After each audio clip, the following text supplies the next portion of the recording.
நிறைய பேர் எங்கிட்ட கேட்குற டவுட்ஸ் என்னென்னா எப்போலேருந்து நம்ம குழந்தைங்களுக்கு புக் ரீடிங் கொண்டு வரலாம் அப்படிங்கிறது தான். ரிசர்ச்சர்ஸ் வந்து என்ன சொல்லியிருக்காங்க அப்படின்னா, பேபி வந்து வென் இட் ஃபார்ம்ட் அந்த womb அப்போலேருந்தே வந்து புக் ரீடிங் வந்து ஸ்டார்ட் பண்ணலாம் அப்படிங்கிற மாதிரி சொல்லியிருக்காங்க. இட் சவுண்ட் சர்ப்ரைசிங்ல. ஆக்சுவலி பேபி வந்து ஊமில் ஃபார்ம் ஆனதுலேருந்தே மதரோட வாய்ஸை வந்து ரெகக்னைஸ் பண்ண ஆரம்பிச்சிருவாங்க. ஃபஸ்ட்டு ஊமில் இருக்கும் போது அவங்களுக்கு வந்து ஒரு நல்ல மாரல் லெசன்ஸ் உள்ள ஸ்டோரிஸை வந்து படிக்கிறதுங்கிறது ரொம்ப நல்லது.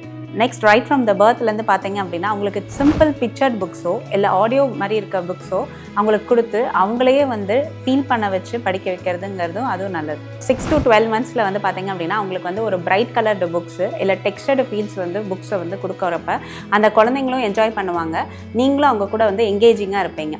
ஆக்சுவலி ஒரு குழந்தைங்களுக்கு புக் ரீடிங் ஹேபிட்ஸுங்கிறது ரொம்ப ரொம்ப ஒரு நல்ல விஷயம். கரெக்டான ஏஜுக்கு அப்ரோப்ரியேட் புக்ஸை வந்து சூஸ் பண்ணி குழந்தைங்களுக்கு கொடுக்கணும்.